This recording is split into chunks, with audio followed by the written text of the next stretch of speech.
Hello, welcome to Mobile Storm Spotting Safety. My name is Christine Welgus, meteorologist with the National Weather Service office in Paducah, Kentucky. The information that is going to be provided in this presentation originates from an essay by Dr. Charles Dowswell. The full essay can be found at the following URL listed at the bottom of this page. The first thing we're going to be talking about is safety. Always remember that we would rather not receive a report from you as a spotter than to put your life or someone else's life in danger. So safety should be of the utmost importance as a mobile spotter. Always be asking yourself, how much danger am I in? And always evaluate every situation that you are in for any potential safety concerns, and always be looking for ways to mitigate those problems. We're going to talk about the S.E.T effect and its implications on storm spotting, not only from the aspect of accurate reporting, but also on your safety as well. S.E.T stands for stress, excitement, and tension. And during times of severe weather, when you have gusty winds and lightning and dark clouds all around, stress, excitement, and tension levels will probably be running fairly high. And this can have impacts on not only your ability to make accurate reports to the National Weather Service, but more importantly, your safety. When you have anxious spotters who are being impacted by the S.E.T effect, and you add severe storms into the mix, that can be a potential disaster. And obviously this can have a huge impact on safety because it's going to severely impact how you are going to react or not react to a situation and cause a number of different safety concerns for you out there. And this is going to happen to even the most seasoned spotters. So no matter how much severe weather you've seen, you're eventually going to come across something that you've never seen before or that will cause the S.E.T effect to have implications on your safety. So the bottom line is you want to try to keep your emotions in check when spotting. You want to try to remain cool, calm, and collected anytime you're out there spotting.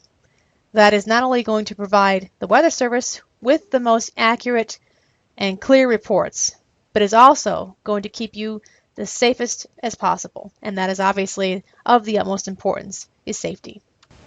We're going to be focusing on three main threats to the mobile spotter. The number one threat to mobile spotters is basically driving on the highway. As a mobile spotter, you're obviously going to be prone to driving with less than 100% attention. You have the tendency to drive above the speed limit and have the possibility of driving down some rain and hail-covered roadways. You also may make sudden stops and starts without warning due to the nature of your job. Obviously, the rain and hail-covered roads aren't the only adverse driving conditions that you may face while out there spotting. You could have low visibilities from intense downpours, you have wet pavement, which could cause hydroplaning, and you could be dealing with strong gusty winds, along with several other weather-related problems. Keep in mind that even the most conscientious driver is going to have problems during adverse weather conditions. So, some safety tips for drivers and driving include never going out alone. It is advised that if you are a mobile spotter, to try to gain a partner for your travels.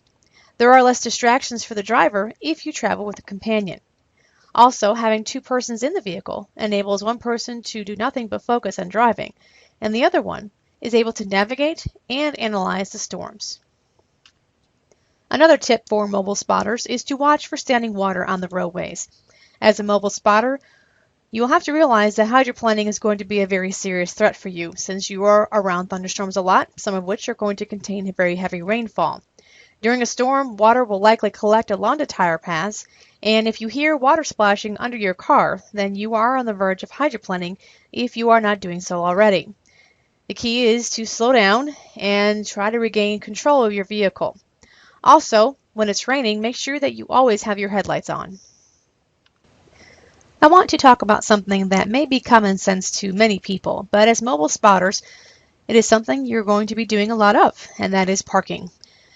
Whether it be to get a better look at the storm or get a better look at the map of where you're going, whatever the case may be, you will be doing a lot of parking on the side of the road. First things first, never park in the middle of the road. This goes without saying, but a lot of people have a tendency to do that, again, if they're not paying attention to what's going on around them. They may think they're going to stop for a few seconds and, lo and behold, that few seconds can cause an accident. So think about that next time you think about parking in the middle of the road. Secondly, when you're pulling off onto the side of the road, make sure that you are fully off the right-of-way.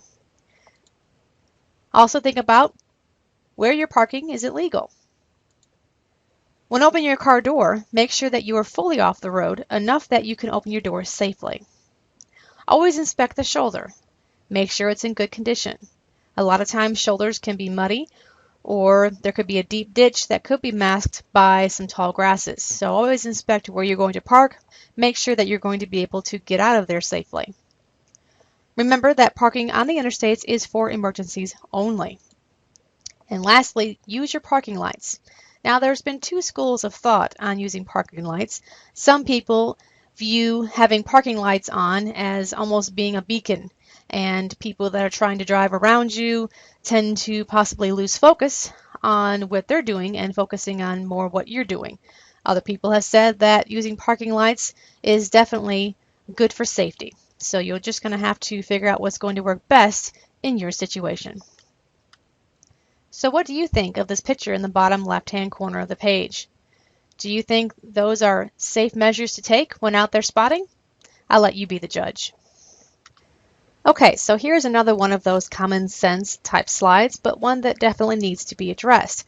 I could tell you from personal experience storm spotting and also listening to experiences from other storm spotters and storm chasers that this can be a huge detriment to being out there storm spotting. And that is for obstacles, whether those are construction obstacles, animals that may dart out in front of you, people, other stopped vehicles. You have to stay very alert for these types of obstacles. And think about those obstacles.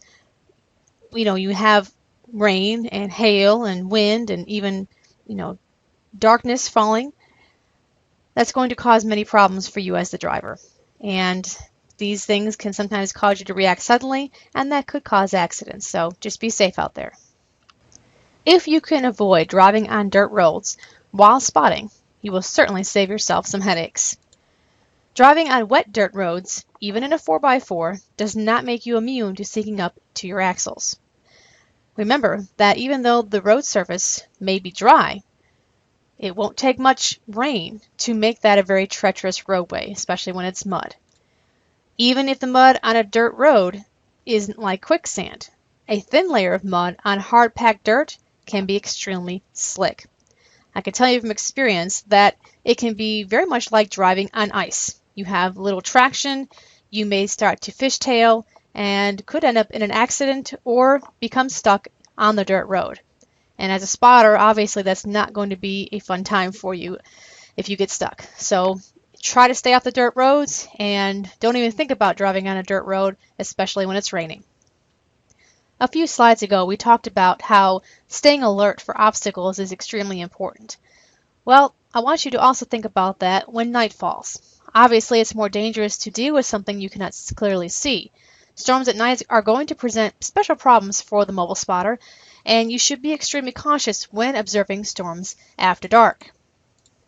Night spotting requires extreme vigilance, awareness of the winds and the storm behavior, and experience to avoid downbursts, hail shafts, and tornadic circulations.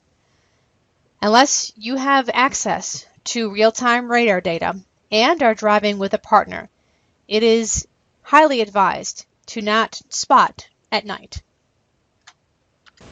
Speaking of fuel, fuel is probably going to be one of the most important things to remember as a spotter. Top off before you get really low on fuel. You may be many miles from a gas station when you really need it. Also, think about the fact that gas stations may be closed or storms may have knocked out power to the station. You just never know what you might come across, so you always have to be prepared and ready for anything. Running out of fuel can obviously put you in danger from the weather if it happened at a bad time. Another key with mobile spotting is always keeping your engine running and car doors open when you get out to take a look at the storm. You don't want to find out that your vehicle has a problem as the storm bears down on you.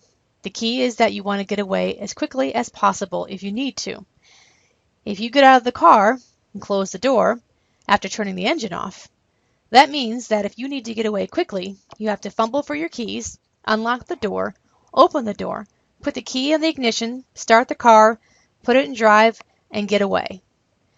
But if you already have the engine running and there's someone already sitting in the driver's seat and all the doors are open, that can obviously save you many seconds of time and can mean the difference between a bad situation and one in which you can escape.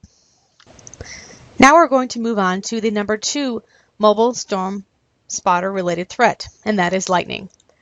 Obviously, as a spotter, by the nature of your job, you're going to be more prone to be struck by lightning because obviously you're around thunderstorms a lot and you flock to high spots with unobstructed views, and sometimes you're near fences and power or phone lines.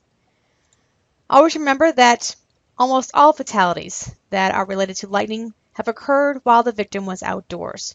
So not many people are killed from lightning while they're inside either a car or some type of structure. Remember that unless your car is a convertible or a soft top, your vehicle is going to be a safe place from lightning.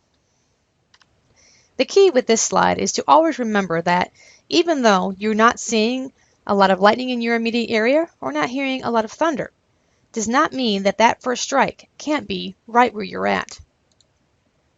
The first cloud-to-ground lightning strikes often come near developing rain shafts.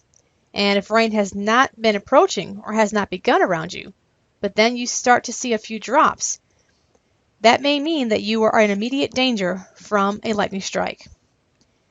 In addition, cloud-to-ground lightning can also directly occur ahead of moving rain shafts.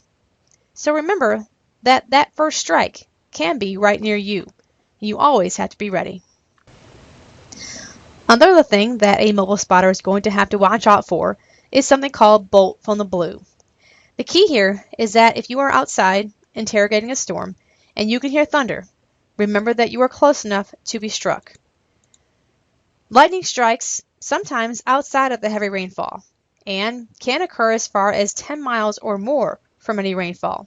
So that means it does not need to be raining for you to be struck. Always remember that more than 50% of all lightning deaths occur after the storm has passed through. Many people get a false sense of security after the rain passes, thinking that lightning cannot strike them. And that is why we have so many deaths after the storm has passed, because that is a false statement. A lot of times these bolts from the blue travel horizontally out from the side of the storm, and that way they can gain a lot of distance and reach farther than the typical lightning strike.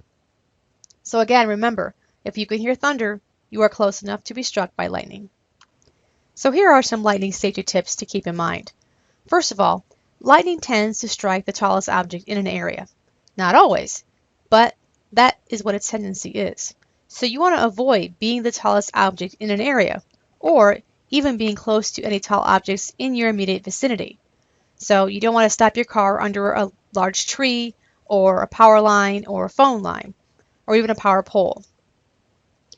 If you happen to be in the water, make sure to get out of the water, because water can conduct electricity. Stay clear of fences, power lines, phone lines that lead into areas where there are lightning strikes. Believe it or not, the lightning strike can hit, say, a metal wire fence, and if you're leaning up against that wire fence, the wire can carry that strike directly to you. Always remember that you will not have unlimited time to decide whether or not it's safe at your location. If you don't feel safe, then you need to head to a safer structure. Also remember that structures, vegetation, or even ambient noise around you may block your senses to danger, so you may not always hear the thunder if you are in a certain situation, such as in an urban area or something like that, and may not be able to hear the thunder as evident as if you were out in the country. Not all lightning will give you fair warning that it's on its way. As far as where to go to stay safe from lightning, a safe building is one that is fully enclosed with a roof, walls, and floor, such as a home, school, or shopping center. Examples of unsafe shelters include picnic pavilions, sheds, baseball dugouts, tents, and any building that is not fully enclosed with electricity or plumbing. You may be wondering what happens to your vehicle if it's struck by lightning. Well, It can be anything from you will hardly notice anything wrong with your car to a big mess. But your vehicle will provide safe haven from lightning. Remember that any kind of fabric top or fiberglass will not offer much protection. If you stay inside your vehicle and don't touch anything metal in the car, and the lightning strikes it, you will be just fine. If lightning strikes the vehicle, it will either strike the antenna or maybe along the roof line, and then pass through the vehicle's outer shell and then through the tires to the ground. Remember, if someone is struck by lightning, to always dial 911. People that are struck carry no electrical charge and can be handled safely. Always give first aid, and if breathing has stopped, begin rescue breathing.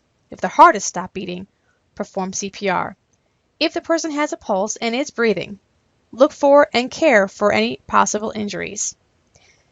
Being struck by lightning can cause things such as nervous system damage, broken bones, and loss of hearing or eyesight, which may or may not be temporary. The number 3 threat to mobile spotters is the storm itself. Spotters who are unfamiliar with severe storms simply may not be able to comprehend their danger until it's too late. Smart spotters will never take risks. Just because the storm is not producing a tornado does not mean that it can't produce some very dangerous conditions. Severe storms can be so fierce and increase in intensity so fast that you may not have time to respond wisely. So you always have to be on guard for what might happen next. Winds of 70 to 100 miles an hour, especially when combined with very large hail, is going to put you in great danger. So you have to know what's going on in and around the thunderstorms to remain safe. HP supercells, high precipitation supercells, will often bring very vicious weather, even when they're not tornadic, even if you're just dealing with torrential rainfall. One of the main ways to avoid the major discomforts when it comes to severe thunderstorms is to not core punch a storm. To core punch means going through the heavy precipitation, a hail core, in order to get into better position. Many people drive right through the core of the storm in order to get in better position. A smart spotter will always remain on the outskirts of the storm, waiting for it to pass in front of them from left to right. So that's why it's very important to know the direction of movement of the storm, so that you can always keep at least a 2-mile buffer zone between you and the storm.